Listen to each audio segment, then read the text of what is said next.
What's up, guys? Evergreen Fly Guy here. It's kind of late, am gonna tie fly. I'm fairly new to tying flies. By fairly I mean very new. This will probably be my 6th one. And I got a post-fly kit, and I thought, you know what, let's try it. I need a new hobby. I'm getting cooped in a lot. I can't go fishing as much as I want to. And I want to keep making videos because I haven't done a video in a long time. My last videos where the channel name is still Appalachian Fishing. But I don't live in North Carolina anymore. I live in the Pacific Northwest. And I have a few videos from out here, but they're on an old channel. I'm going to try to get them moved over. But for this one, I'm just going to tie this fly, and I hope you guys enjoy it. You're gonna see me screw up, of course, because you know, I'm only 6 in. So we'll get into it. So first off, I'm just not a tutorial, obviously, because you know, why would you want to follow me? Because I'm very new. But if you want to, anyway, I'm just gonna explain it as I go. So I got my my bobbin here full of brown thread, and I'm gonna start some marks here. Oop, need to get this a little tighter. Readjust here. Is that good? Let me move her down a little bit. Like I said, obviously I am not a pro at this by any means, and I love all criticism or tips. Here we go. I'm gonna fold over my other string here. I'm just gonna do like 8 of these, I think. I think that was 8. I'm not really counting, honestly. Get out some more slack here. I still can't get that as tight as I'd like it. Let's see. I had to do some jiggling and stuff to get it how I wanted it last time. Or last night. Last night was the last time I was doing this, working on this. Oh, don't want to do that much of that yet. Okay. Get this string back here. Around a couple more. I know I'm past 8, but I don't think that matters that much. See, I keep having to move that hook back up. Now I'm going to cut my slack here. Whenever I was reading and watching, they seem to cut their stem there pretty short, and I've noticed that if I do that, my stuff seems to come unraveled. And I'm like, how do I prevent that? And I've found by leaving a little bit of a tag, I seem to prevent that a little bit. Sometimes it still happens, but not as bad. But now I'm trying to get this string on the other side of the bead, but I'm also leaving about a bead-sized gap there for the head. Oops. Okay. Oh, there we go. There's one around.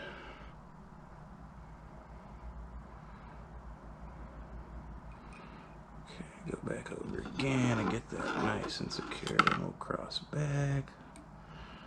One more time. There we go. Tighten it up. There we go. If you hear that knocking, that's my bobbin hitting the box I have my camera set up on. Okay. Now the next step is I'm going to put a feather on it. Do I have a feather already ready? I thought I did, but I guess not. That's okay. I'll do one real quick. Let me grab a piece off right here. So now I just have this feather here. I'm going to measure out. I can already tell that's a little too long. So we're going to go ahead and clip it down. Probably still a little too long. I'm going to flip it down one more time. Now I'm just going to put this feather right here behind this. Give this a little bit of a twist. There we go. Now roll it up there and catch it. And I cross back to the other side. Let's get back over on the other side of the bead. Come on. It is not wanting to go.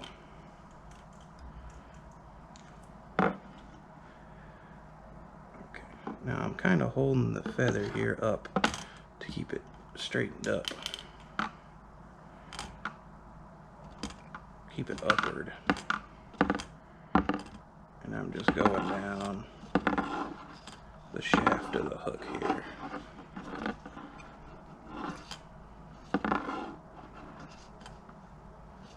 It's a little difficult with these smaller hooks. I did a bigger one earlier and it was quite a bit easier. But I believe these are size 16s and they're kind of small. Okay, I'm gonna work my way back up to the top there. That's on there pretty good. Alright, now I'm going to put some dubbing on. This is tobacco brown dubbing, and when I read their little tutorial and I watched the tutorial, they actually use quite a bit of this stuff on the string here. Now they just twist it on, which is obviously the best way to do it, but whenever they're doing it, it seems like they're using quite a bit, and I'm guessing they're using not a size 16 like I am here, because all of this right here is probably going to be enough to do the whole hook, but they recommend 2 to 3 inches.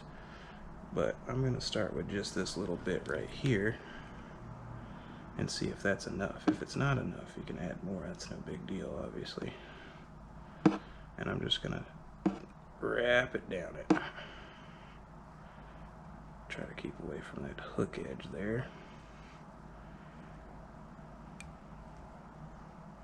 Just right down there to the bare thread. And see, even with that, I got left with a little bit. But that's okay, I can take it off.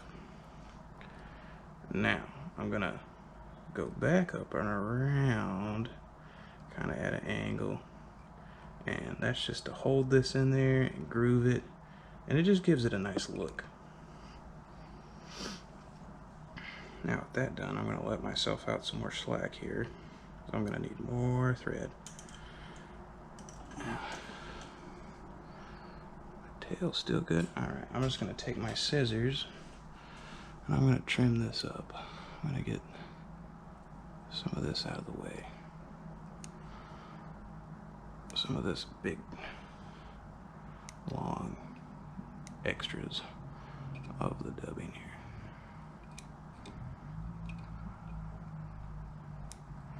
Now, I will say be careful, because this happened to me. I'm assuming it can happen to other people.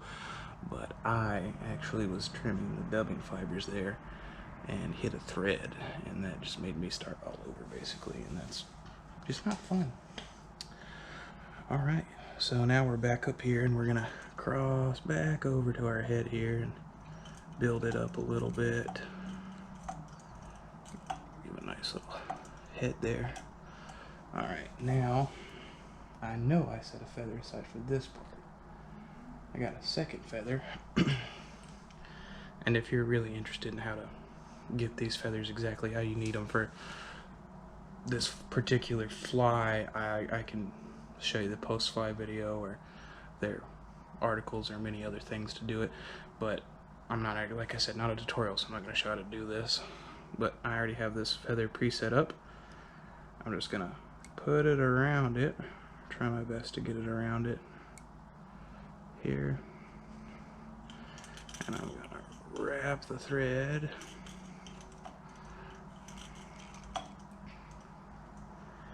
and now this feather is supposed to encircle the entire head, so I'm gonna get this adjusted how I would like it around the head here.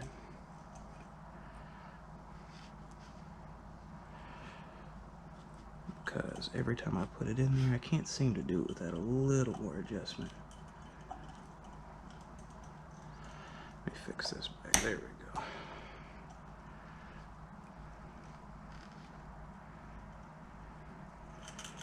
There. Wrap it up. Wrapping up. Okay. Now it looks like we got it all around it. For the most part. Alright, so now begins my favorite part, and I say favorite part sarcastically because I don't like it at all. This tool. And I'm out of technical terms because it's so late. Whip finish tool, that's the name of it. I hate this tool.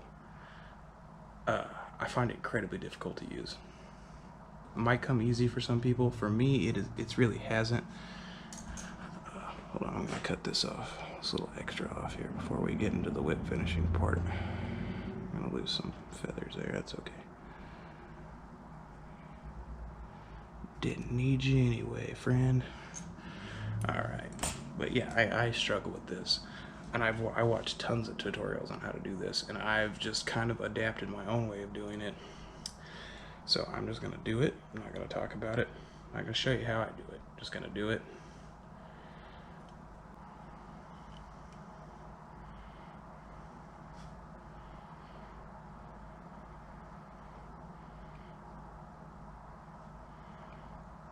There we go. Now it's going like it should.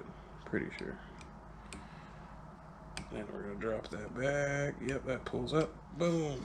All right. That is the hard part done. Well, the hard part in my opinion. If you think the next part's hard, then I don't know. You might have problems that I don't. So there's just our regular thread clipped off. I'm just gonna set it out of the way because I'll probably tie more tonight.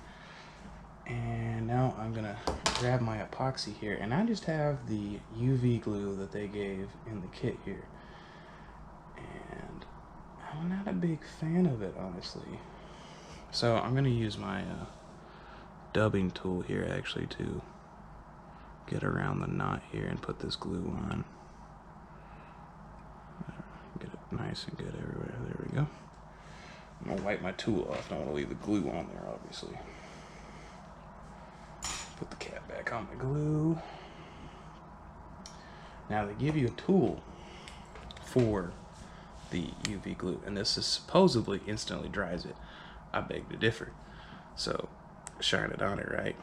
And everything I've read says, you know, just shine it on it and it instantly dries. That's not the truth. So shine it on, and I'll even stick it down in here because it's got like 2 or 3 inches for the actual light bulb.